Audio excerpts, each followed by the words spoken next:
Ela recebeu alta do hospital um dia antes. Quando chegou em casa, encontrou o marido na cama com a amante. Ela saiu sem dizer nada, cancelou todos os cartões dele e trocou as fechaduras. Mas então aconteceu algo que ninguém imaginava. O cheiro de antisséptico ainda impregnava suas narinas, uma lembrança pegajosa dos dias que passou confinada entre paredes brancas e bips constantes de monitores. Mas agora, o ar que entrava pela janela do carro tinha o perfume familiar de Belo Horizonte, uma mistura de asfalto quente e a promessa de chuva de fim de tarde. Maria Eduarda sorriu, um sorriso que não alcançava os olhos, mas que era um começo. A alta médica, um dia antes do previsto, parecia um presente do universo, um sinal de que as coisas finalmente voltariam ao seu eixo. A cirurgia foi um sucesso, o médico garantiu, e o repouso em casa seria a última etapa antes de retomar a vida. Sua vida. Ela recostou a cabeça no banco do carro de aplicativo, o corpo ainda dolorido, mas o coração flutuando numa bolha de antecipação. Imaginou o rosto de Renato, a surpresa genuína se transformando em um sorriso largo e aliviado. Ele não a esperava hoje. Pensaria que ela ainda estava no hospital, talvez dormindo sob o efeito dos analgésicos. A ideia de surpreendê-lo, de aparecer na porta como um pequeno milagre adiantado, aqueceu-a por dentro. Seria o abraço dele, o calor do corpo que ela conhecia tão bem, o verdadeiro remédio para curar as cicatrizes, tanto as visíveis quanto as invisíveis. Enquanto o carro subia a rua arborizada do bairro que chamava de lar, Maria Eduarda repassava os últimos meses. A preocupação de Renato antes da cirurgia, suas mãos segurando as dela com uma força que parecia vir da alma, suas promessas de que estaria ali, esperando, cuidando de tudo. Ele estava desempregado, sim, lutando com bicos que mal pagavam suas despesas pessoais, mas seu apoio emocional, dizia a si mesma, era inestimável. Ele era seu porto seguro num mar de incertezas. O apartamento, doado pelos seus pais, era o ninho que ela construiu e que generosamente compartilhava com ele. Era o alicerce sobre o qual edificavam um futuro. O motorista parou em frente ao prédio de tijolinhos aparentes. "Chegamos, senhora. Precisa de ajuda com a mala?" Maria Eduarda negou com um gesto suave.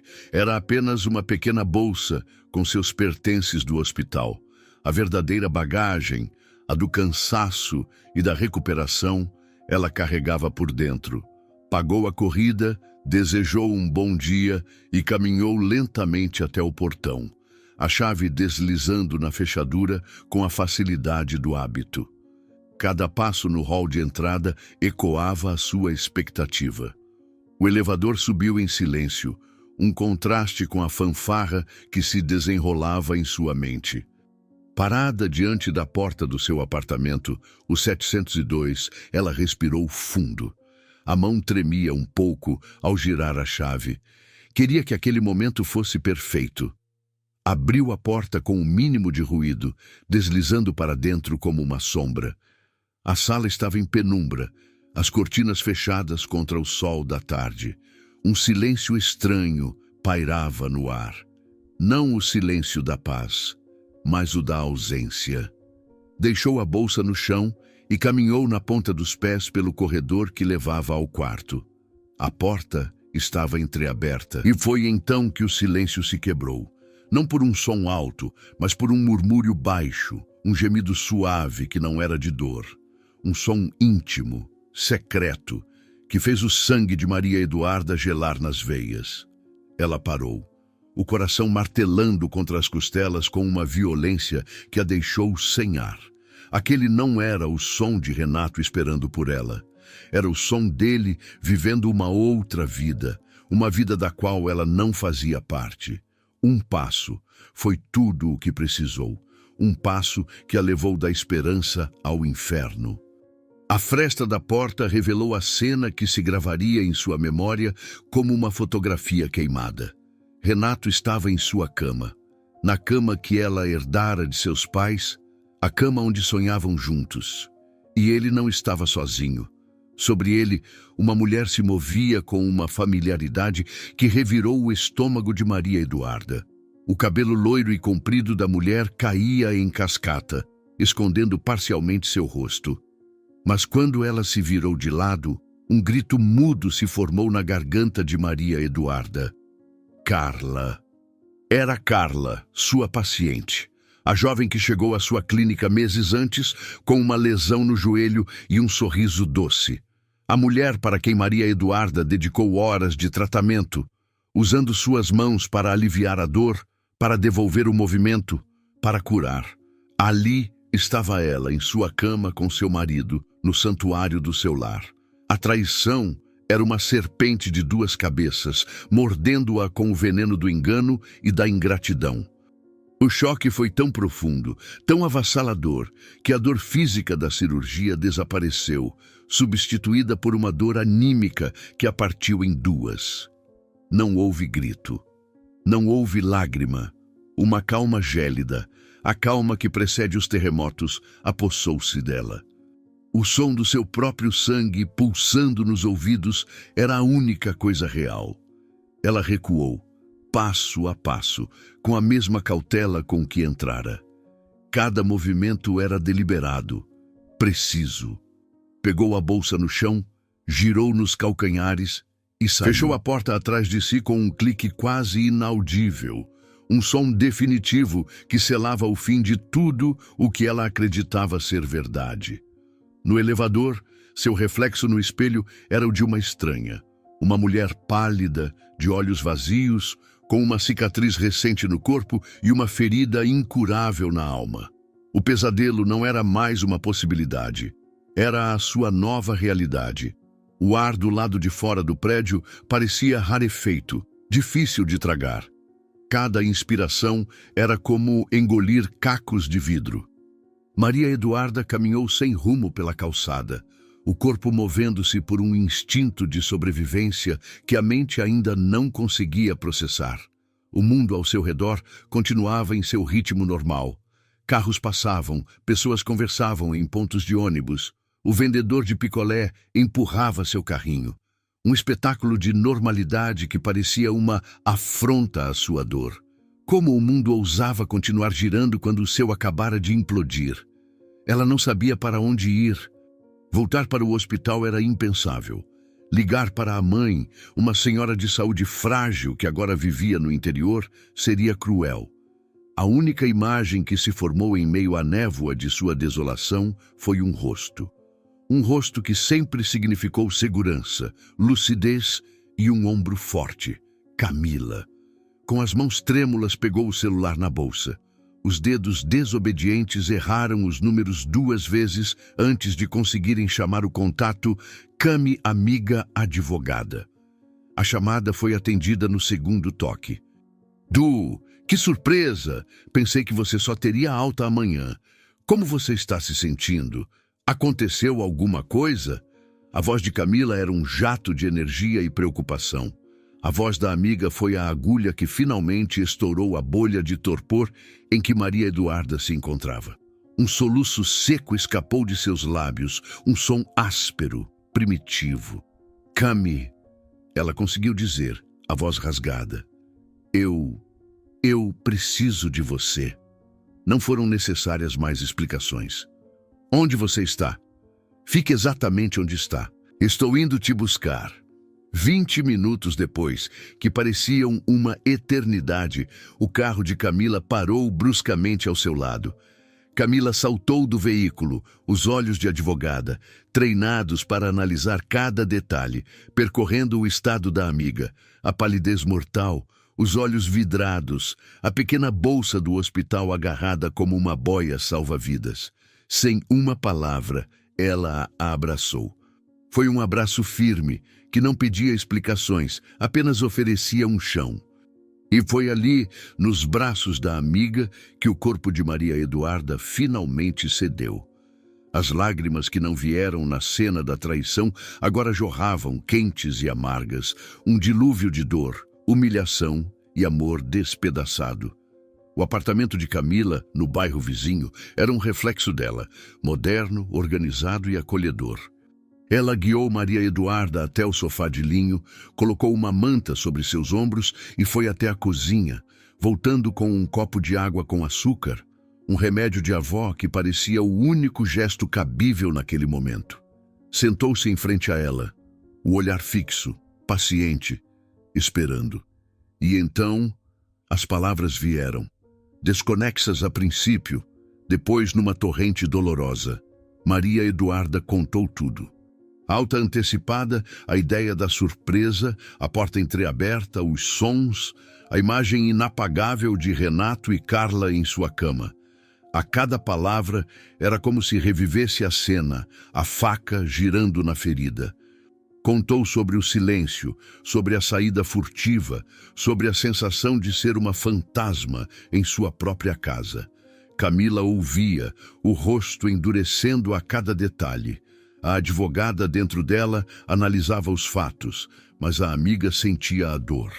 Quando Maria Eduarda mencionou que a amante era Carla, sua paciente, Camila fechou os punhos. A crueldade do ato a atingiu em cheio. "O desgraçado!" Camila sibilou, a voz baixa e carregada de fúria. "O canalha aproveitador!" Ela se levantou e começou a andar pela sala, não de nervosismo, mas com a energia de quem formula um plano de batalha. "Escute, Du, você fez a coisa certa ao sair de lá. A melhor coisa, sem escândalo, sem dar a ele o gostinho do seu desespero. Você tirou o poder dele no exato momento em que ele achou que tinha todo o controle." Ela parou e olhou para a amiga, os olhos faiscando. "Agora, você vai chorar tudo o que tiver que chorar. Vai colocar essa dor para fora. Mas amanhã..." Ela fez uma pausa, apontando o dedo para enfatizar. "Amanhã nós começamos a virar esse jogo. Ele não vai sair impune. Ele não vai rir por último." Naquela noite, Maria Eduarda mal dormiu. Deitada no quarto de hóspedes de Camila, cada sombra na parede parecia se transformar na cena que a assombrava. Ela se lembrava de como Renato a chamava de minha fortaleza, de como ele elogiava sua independência, sua carreira. Agora ela via tudo sob uma nova luz, uma luz doentia e manipuladora. A vida que ela bancava não era um gesto de amor compartilhado, era um patrocínio. O carro que ele dirigia, as roupas que vestia, a comida que comia, tudo era fruto do trabalho dela, do suor dela. O apartamento, o bem mais precioso que seus pais lhe deram, o lugar que deveria ser seu refúgio, tinha sido o palco de sua maior humilhação. Ela se lembrou das conversas sobre o futuro. Renato sempre dizia que assim que as coisas melhorassem, ele assumiria as contas, a deixaria descansar. Eram mentiras, doces e venenosas mentiras. Ele não era um parceiro em construção, era um parasita, se alimentando de seu amor e de sua estabilidade financeira. A dor da traição se misturava agora com a raiva da exploração. Quem ela amava não existia. Era uma miragem, uma personagem que ele interpretou com maestria para garantir seu conforto. O amor que ela sentia, tão real e profundo, havia sido a arma que ele usou contra ela. E quem amava mais, percebeu com uma clareza cortante, tinha perdido muito mais. Na manhã seguinte, a luz do sol que entrava pela janela parecia artificial. Maria Eduarda se olhou no espelho. As olheiras eram profundas, o rosto inchado pelo choro, mas havia algo novo em seu olhar, uma centelha de determinação. A mulher frágil da noite anterior estava dando lugar a uma mulher ferida, mas não quebrada. Camila já estava de pé, uma xícara de café forte em uma mão e o celular na outra. "Bom dia, guerreira. Dormiu um pouco?" "O suficiente", respondeu Maria Eduarda, a voz mais firme. "Ótimo, porque hoje é o primeiro dia da sua nova vida, e o primeiro passo é cortar o suprimento do verme." Sentadas à mesa da cozinha, Camila traçou o plano com a precisão de uma estrategista militar. Primeiro, os cartões. Você é a titular, ele é o adicional. Um telefonema resolve isso. Agora. Com o telefone no viva voz, Maria Eduarda ligou para o banco. A voz do outro lado da linha era burocrática, impessoal. Senhora, confirma o cancelamento do cartão adicional em nome de Renato de Almeida? Confirmo, disse ela, e a palavra soou como um veredito. Próximo passo, continuou Camila. As contas conjuntas e os acessos. Vamos tirar o nome dele de tudo. Streaming, clube, qualquer coisa que esteja em seu nome. E o mais importante, seu apartamento. O coração de Maria Eduarda vacilou. O apartamento. Eu não quero voltar lá, Cami. Você não vai. Não agora. Eu vou. Camila pegou as chaves da amiga.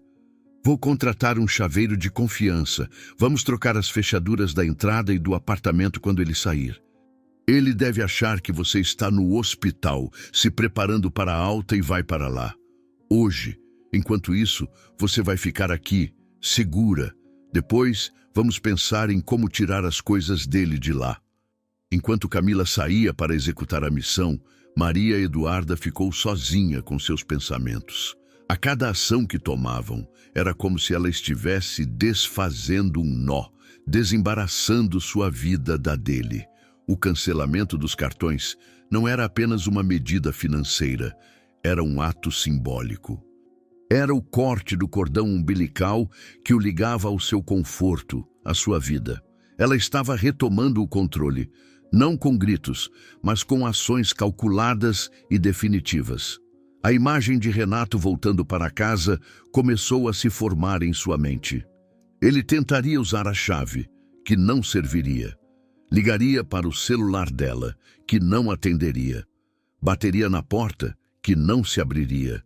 Ele, que esperava encontrar uma mulher destruída, implorando por explicações, encontraria apenas o silêncio. Um silêncio ensurdecedor. O silêncio de uma porta fechada, de uma vida da qual ele fora sumariamente expulso. E pela primeira vez em 24 horas, um sentimento que não era dor ou raiva começou a brotar em seu peito. Uma sensação de poder. O poder de quem decide o próprio destino. Camila retornou à noite com a missão cumprida. As fechaduras do apartamento e do portão principal haviam sido trocadas. As chaves antigas de Renato eram agora meros pedaços de metal inútil.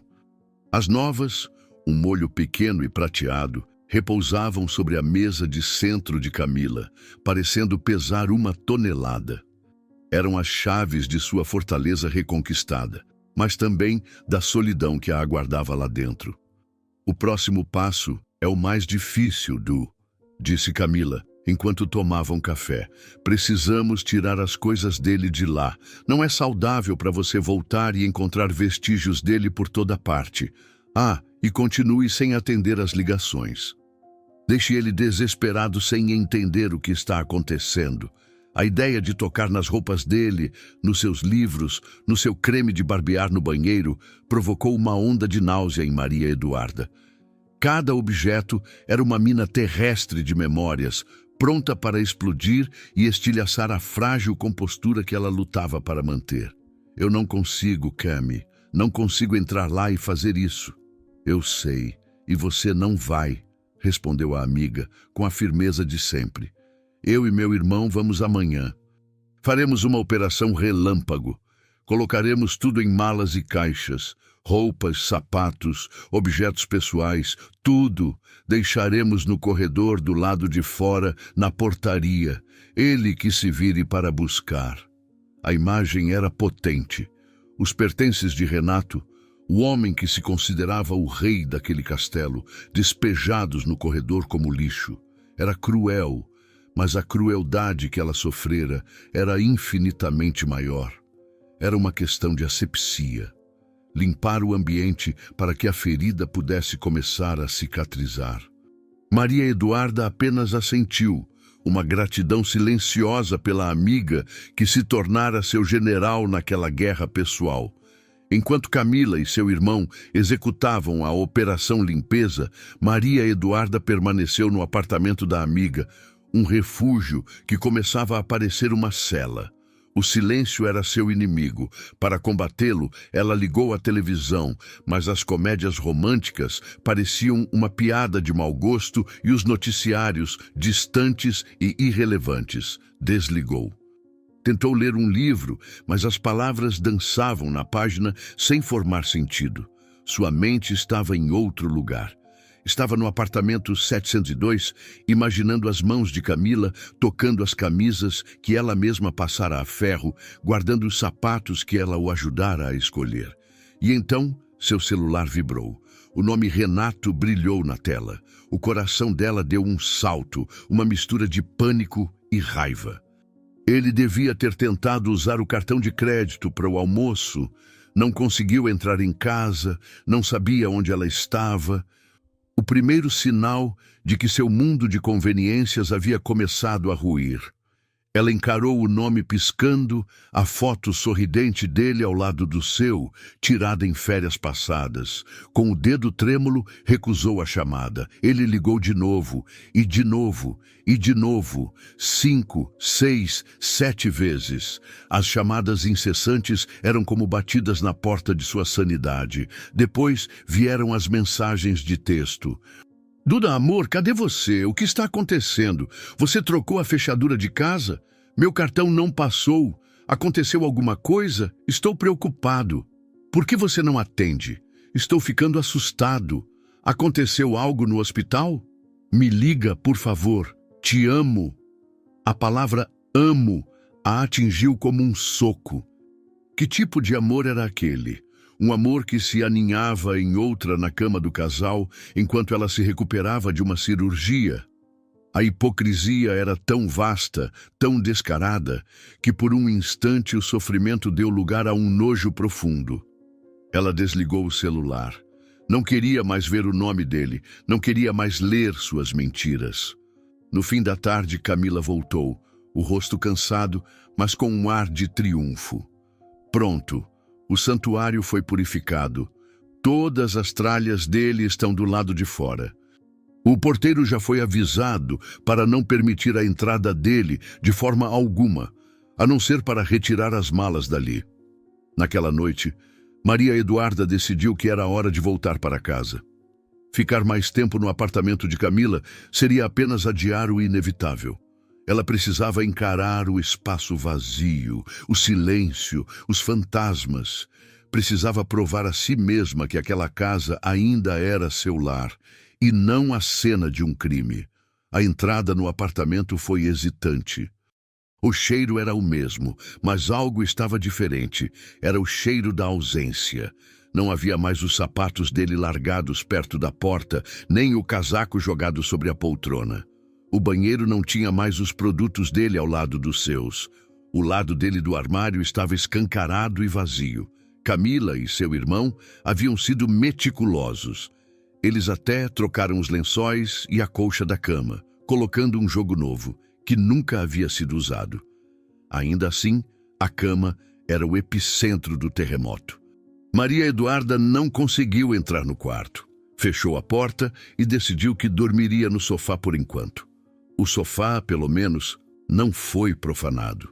O dia seguinte foi o dia do confronto. Por volta da hora do almoço, o interfone tocou. Era o porteiro. Dona Maria Eduarda, o senhor Renato está aqui na portaria. Ele disse que a chave não funciona e quer subir. O sangue de Maria Eduarda gelou, mas sua voz saiu firme. Ele não está autorizado a subir, seu Antônio. Eu já havia avisado. As malas dele estão aí na portaria. Ele pode entrar acompanhado pelo senhor apenas para retirá-las. Depois, deve se retirar do prédio. Houve uma pausa. Ao fundo, ela podia ouvir a voz de Renato, alterada, exigindo, argumentando. Ele está insistindo, Dona Maria Eduarda. Diz que mora aqui. Ele não mora mais aqui, respondeu ela, e a frase, dita em voz alta, soou como um decreto final. Por favor, cumpra o que eu pedi, seu Antônio. A responsabilidade é minha. Ela desligou o interfone e encostou-se na parede, o coração batendo descontroladamente. Imaginou a cena. Renato, o rosto contorcido de incredulidade e fúria, sendo barrado na portaria do prédio onde circulava como se fosse o dono. Imaginou-o, acompanhado pelo olhar reprovador do porteiro, para encontrar suas roupas, sua vida, empacotadas e jogadas no chão. Minutos depois, o som de batidas violentas ecoou pela porta. Maria Eduarda, abre essa porta! Que palhaçada é essa? O que está acontecendo? A voz dele, antes suave e carinhosa, era agora um rosnado de raiva. Ela permaneceu em silêncio, imóvel na sala. As batidas se tornaram mais fortes, socos de fúria contra a madeira. Eu sei que você está aí. Abre agora. A gente precisa conversar. Você não pode fazer isso. Ele gritava, implorava, ameaçava. Tentou a maçaneta repetidas vezes, como se a força de sua vontade pudesse reverter a troca da fechadura. Ele esperava drama, choro, uma cena de novela. Esperava uma mulher aos prantos, pedindo explicações que ele certamente já tinha ensaiado. Mas o que ele encontrou foi um muro, um silêncio absoluto, mais poderoso e mais humilhante do que qualquer grito. O silêncio de uma mulher que já não lhe devia nada, nem mesmo uma palavra. Depois de quase meia hora de um monólogo raivoso e inútil, o barulho cessou. Ela ouviu o som das malas sendo arrastadas pelo corredor, o barulho do elevador sendo chamado. E depois, nada. O silêncio voltou, mas desta vez era um silêncio de paz, de vitória. Ele está fora. Nos dias que se seguiram, a ausência de Renato se tornou palpável. A casa parecia maior, mais vazia. Mas aos poucos Maria Eduarda começou a preencher aquele vazio consigo mesma. Reorganizou os móveis da sala, comprou plantas novas, passou uma tarde inteira no quarto tirando tudo do lugar, limpando cada canto e depois colocando tudo de volta, mas de um jeito que era só seu. A cama, antes um monumento à traição, foi desmontada. Ela comprou uma nova, menor, e a posicionou de frente para a janela. Era um novo começo. Foi então que Camila apareceu com uma notícia que transformaria a dor da traição em algo ainda mais sombrio e calculado. A amiga tinha seus contatos, uma rede de informações que se estendia por toda a cidade. Um colega advogado que trabalhava num escritório conhecido mencionou um caso que o deixou desconfortável. Um cliente chamado Renato de Almeida o procurara semanas antes da cirurgia de Maria Eduarda. Ele não foi só te trair, Du, disse Camila, a voz grave, sentada no novo sofá da amiga. Ele foi planejar o golpe. O advogado contou ao colega de Camila que Renato queria saber sobre divisão de bens. Ele perguntou especificamente sobre o apartamento. Queria saber se, após o casamento, ele teria direito a uma parte. O plano era diabólico em sua simplicidade. Ele esperaria que os pais de Maria Eduarda, com seu salário e economias, terminassem de pagar as últimas parcelas do financiamento do apartamento dela. Uma vez que o imóvel estivesse totalmente quitado e livre de ônus, ele pediria o divórcio e exigiria sua metade, alegando que as parcelas pagas durante o casamento eram esforços comuns. A cirurgia dela, a preocupação dele, o apoio, tudo não passava de um teatro. Ele não estava apenas traindo a esposa. Estava esperando o momento certo para dar o bote financeiro. A amante Carla não era um deslize, um erro. Era parte do seu desprezo por ela. Ele a traía com alguém que Maria Eduarda ajudava. Alguém que estava sob seus cuidados, talvez como uma forma doentia de se sentir ainda mais poderoso, de rir da mulher que o sustentava. A traição não foi apenas moral e emocional, fora premeditada, fria e materialista. Ele não queria apenas outra mulher.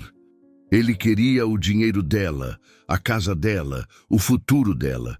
Ele planejava usá-la e descartá-la, deixando-a sem nada. A revelação foi como um segundo soco, mais forte que o primeiro. A mulher que ele traiu na cama era a mesma que ele planejava espoliar na justiça. O choque deu lugar a uma fúria gelada. A dor, não desapareceu, mas agora estava misturada com um novo combustível, a sede de justiça.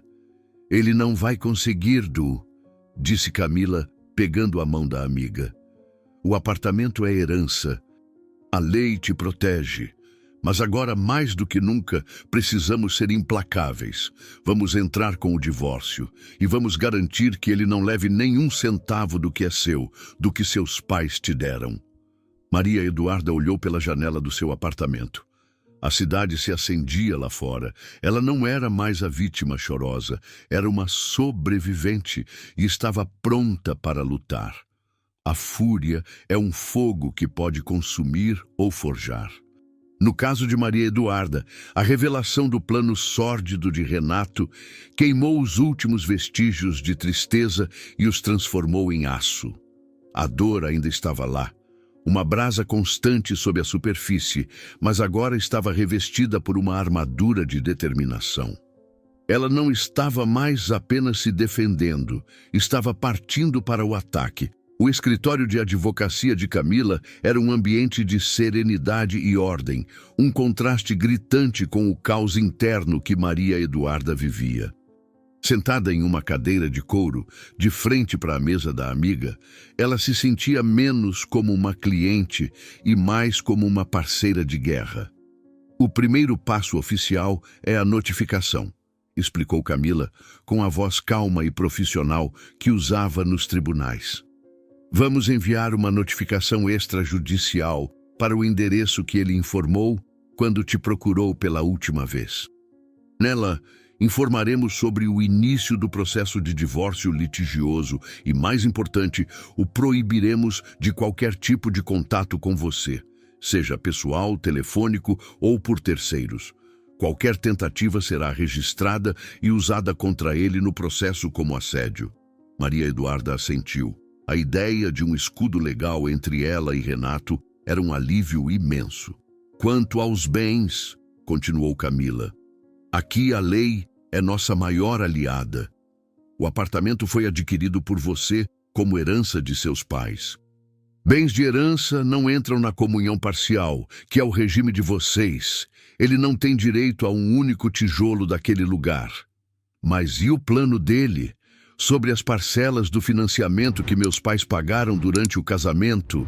Perguntou Maria Eduarda, a dúvida ainda a assombrando. É uma tática comum de advogados de porta de cadeia, desdenhou Camila. Ele teria que provar que contribuiu financeiramente para o pagamento dessas parcelas, o que, pelo que você me disse, ele não fez. Ele estava desempregado e vivendo às suas custas. Nós temos como provar que toda a renda vinha de você, seus extratos bancários, suas declarações de imposto de renda. O ônus da prova é dele, e ele não tem prova alguma. O tiro dele vai sair pela culatra. Com a papelada assinada, o pedido de divórcio foi protocolado. A máquina da justiça, lenta e burocrática, começou a girar. Para Maria Eduarda, cada documento assinado, cada passo legal, era um ato de purificação.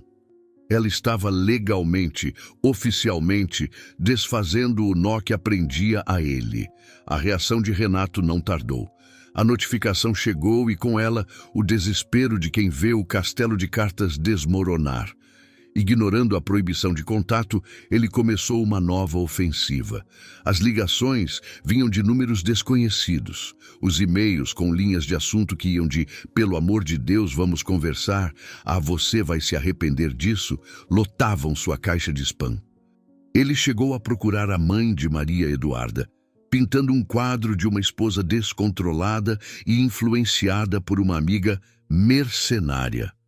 Mas Maria Eduarda, instruída por Camila, era uma fortaleza de silêncio.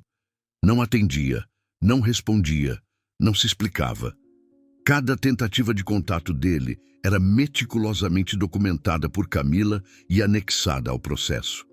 O ápice do desespero dele veio em uma tarde chuvosa. Maria Eduarda estava voltando de sua primeira semana de volta ao trabalho. Uma decisão difícil, mas necessária para retomar a normalidade. Quando o viu, Ele estava parado do outro lado da rua, em frente ao seu prédio, encharcado pela chuva, o cabelo grudado na testa. Ele a viu e fez um gesto suplicante. O olhar dele era uma mistura patética de arrependimento ensaiado e fúria contida. Por um segundo, uma pontada de um sentimento antigo, uma sombra do homem que ela pensou amar, a atingiu. Mas então, ela se lembrou da cama de Carla, do plano de roubá-la. A imagem funcionou como um antídoto. Ela ergueu o queixo, virou o rosto e entrou no prédio sem olhar para trás. A audiência de conciliação foi um teatro do absurdo. Renato chegou acompanhado de um advogado que parecia tão escorregadio quanto ele. Ele tentou o papel do marido arrependido, chorou, disse que a amava, que fora um erro terrível, que a cirurgia dela o deixou confuso e assustado. Maria Eduarda, sentada ao lado de Camila, permaneceu impassível. Seu rosto era uma máscara de serenidade fria. Quando o juiz perguntou se havia alguma possibilidade de reconciliação, sua resposta foi um não, claro e sonoro, que ecoou na pequena sala.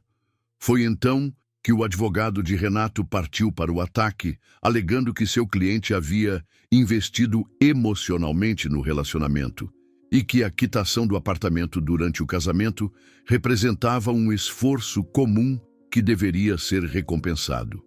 Camila calmamente apresentou as provas, os extratos bancários de Maria Eduarda, que mostravam a origem de todos os pagamentos, a ausência de qualquer contribuição de Renato, as cópias das tentativas de assédio. A cada documento apresentado, o castelo de mentiras de Renato se tornava mais e mais transparente. O juiz, um homem experiente, olhava para Renato com uma expressão de enfado. A farsa não se sustentava. A batalha legal se arrastou por meses, mas a vitória era inevitável. A sentença do divórcio foi decretada com a exclusão total de Renato de qualquer bem. Ele não tinha direito a nada, nem ao apartamento, nem a qualquer tipo de pensão ou compensação. Ele saíra da vida dela exatamente como entrara, sem nada. No dia em que recebeu a sentença final, Maria Eduarda não sentiu euforia. Sentiu um alívio profundo, o alívio de quem finalmente se livra de um peso que carregava há anos sem perceber. Mas a vitória nos tribunais não apagava as cicatrizes. O apartamento, embora legalmente seu, estava impregnado de memórias. Cada canto guardava um fantasma. A sala onde assistiam a filmes, a cozinha onde ela cozinhava para ele, o quarto. O quarto era o pior. Numa noite de insônia, ela tomou uma decisão. Não podia recomeçar sua vida em um lugar que era um mausoléu de seu passado. Ela precisava de um novo cenário, de paredes que não tivessem testemunhado sua dor. Vender o apartamento, que foi um presente de seus pais, foi uma decisão dolorosa, mas libertadora. Era o último vínculo físico com a vida que tivera com Renato. Com a ajuda de um corretor, o imóvel foi vendido rapidamente. Com o dinheiro da venda e o restante do dinheiro que tinha guardado, ela começou a procurar um novo lugar.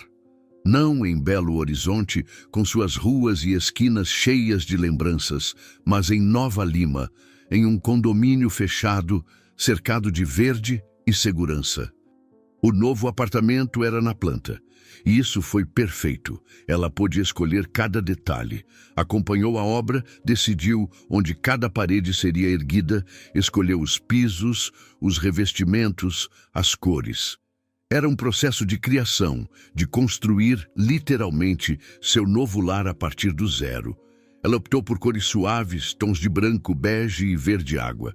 Móveis de design limpo, poucos objetos, muito espaço e luz. Quando finalmente se mudou, meses depois, a sensação foi a de respirar pela primeira vez após um longo mergulho. Aquele lugar era seu, apenas seu.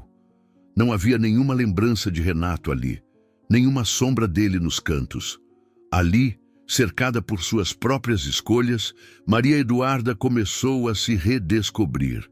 Voltou a se dedicar integralmente à fisioterapia, encontrou prazer em decorar seu novo lar, em cuidar de seu jardim na varanda, em ler um livro no silêncio de sua própria companhia. Ela estava renascendo, não das cinzas de um amor perdido, mas da força de sua própria dignidade reconquistada. O tempo, em sua marcha implacável, começou a curar o que parecia incurável. A vida no novo apartamento em Nova Lima era um bálsamo. Maria Eduarda havia se reencontrado no silêncio, na rotina que ela mesma escolheu, na paz de não ter que prestar contas a ninguém. Seu trabalho na clínica de fisioterapia era seu foco, o lugar onde seu talento para curar os outros a ajudava a curar a si mesma. Em uma manhã particularmente movimentada, enquanto revisava a agenda do dia, um nome na lista de pacientes a fez paralisar. Carla. O nome era comum, mas o sobrenome confirmou o temor. Era ela, a amante, a paciente, a segunda face de sua humilhação. Por um momento, Maria Eduarda pensou em cancelar, em pedir para outra fisioterapeuta atendê-la. Mas algo a deteve. Uma onda de calma fria, a mesma que sentira ao sair de seu apartamento naquele dia fatídico, a invadiu. Não, ela não fugiria. Ela a atenderia. Quando Carla entrou na sala de tratamento, seu sorriso era o mesmo, um pouco sem graça, talvez. Ela não fazia ideia, não podia imaginar que a mulher à sua frente, a profissional de jaleco branco, era a mesma que a vira em sua cama, destruindo seu lar. Oi, Duda, desculpe o sumiço. Tive uns problemas pessoais, disse Carla, como se nada tivesse acontecido. Maria Eduarda fechou a porta da sala. O clique suave pareceu ecoar como um tiro. Ela se virou para Carla, o rosto sereno, mas os olhos carregando o peso de tudo o que sabia. Problemas pessoais, Carla? Que coincidência! Eu também tive. A mudança no tom de voz de Maria Eduarda fez Carla vacilar. O sorriso morreu em seus lábios. Como assim? Eu recebi alta do hospital um dia antes do previsto, começou Maria Eduarda, a voz baixa, cada palavra caindo como uma pedra. Queria fazer uma surpresa para o meu marido, e a surpresa, no fim, foi minha. Encontrei vocês dois na minha cama, na cama que eu dormia. O rosto de Carla passou por uma sucessão de cores, do branco ao vermelho mais profundo. O choque da revelação a deixou sem palavras. Ela abriu e fechou a boca, mas nenhum som saiu. Você estava na minha casa, no meu lugar mais sagrado, com um homem que eu amava, continuou Maria Eduarda, sem levantar a voz, o que tornava tudo ainda mais devastador. E você era minha paciente, alguém em quem eu confiava, alguém de quem eu cuidava. Eu usei minhas mãos para aliviar sua dor, enquanto você planejava me apunhalar pelas costas. As lágrimas começaram a escorrer pelo rosto de Carla, lágrimas de vergonha e pânico. Eu não sabia. Ele disse que vocês estavam se separando. Ele disse muitas coisas, cortou Maria Eduarda. Disse que me amava enquanto planejava me roubar na justiça. E você foi a ferramenta perfeita para ele. A traição que me manteria ocupada enquanto ele tentava dar o golpe. Agora, por favor, retire-se da minha clínica. Seu tratamento aqui acabou. Carla, humilhada, levantou-se e saiu correndo da sala, esbarrando em outros pacientes no corredor.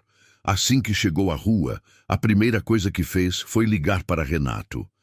Aos prantos, contou o que acabara de acontecer. Do outro lado da linha, Renato finalmente entendeu. O silêncio de Maria Eduarda, a troca das fechaduras, a frieza no tribunal. Não foi um acesso de raiva cega. Foi a consequência de um conhecimento absoluto. Ela sabia, ela tinha visto. A imagem dele, pego em flagrante, finalmente se materializou em sua mente, e com ela a certeza de que qualquer chance de reverter a situação estava morta e enterrada.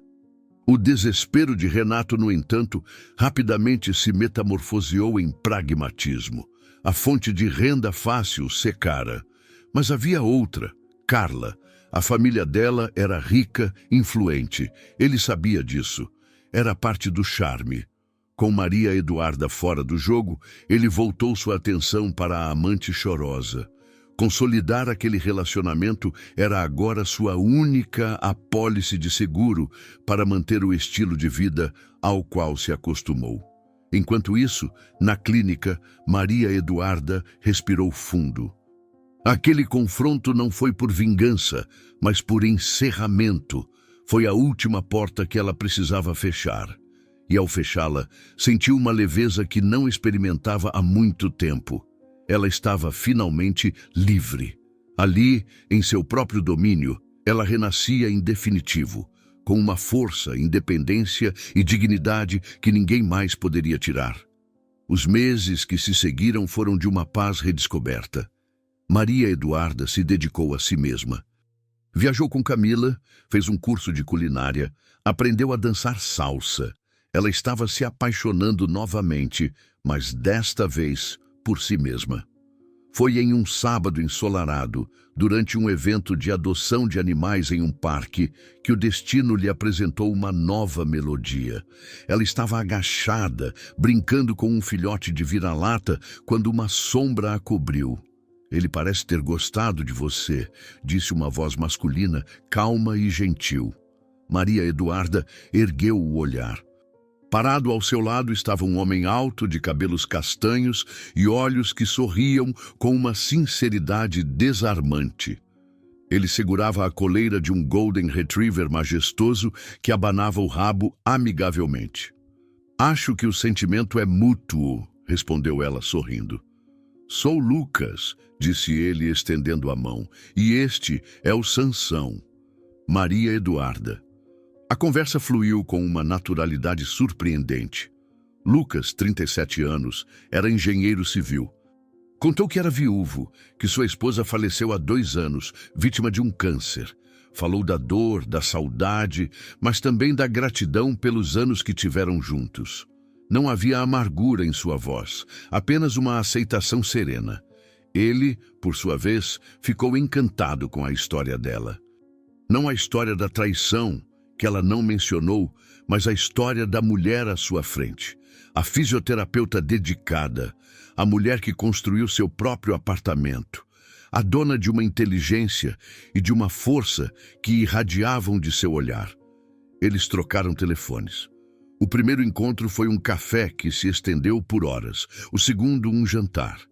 O terceiro, um passeio pela serra.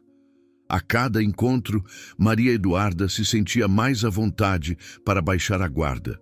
Lucas era diferente. Ele não precisava dela. Ele a escolhia. Ele não era um projeto a ser consertado ou um homem a ser sustentado. Era um parceiro. Sua integridade e sensibilidade eram evidentes em cada gesto, em cada palavra. Ele ouviu sua história completa, a da traição e da batalha judicial, sem julgamentos, apenas com empatia. "Você é a mulher mais forte que eu já conheci", ele disse, segurando a mão dela sobre a mesa. Aos poucos, com a paciência e o respeito de Lucas, Maria Eduarda se permitiu amar não com a paixão cega e ingênua de antes, mas com a sabedoria de quem conhece o próprio valor. O amor que crescia entre eles não era baseado em necessidade ou dependência, mas em admiração mútua, companheirismo e respeito. 2 anos depois de se conhecerem, eles se casaram. A cerimônia foi pequena, no jardim da casa que agora compartilhavam, cercados apenas por amigos próximos e familiares. Não houve pompa, apenas a celebração genuína de 2 almas que se encontraram após a tempestade. Hoje Maria Eduarda entende a lição mais profunda que a vida lhe ensinou. O amor verdadeiro não aprisiona, não exige sacrifício, não se alimenta da dor. O amor verdadeiro chega para somar, para construir junto, para libertar. O pesadelo que ela viveu não a destruiu. Ele a quebrou em pedaços para que ela pudesse se reconstruir mais forte, mais sábia e, finalmente, pronta para um amor que não era apenas um sonho, mas uma realidade serena e feliz. O que você achou da história? Deixe sua opinião nos comentários com uma nota de 0 a 10. Inscreva-se no canal e clique no sino para acompanhar todas as nossas histórias. Muito obrigado e até o próximo vídeo.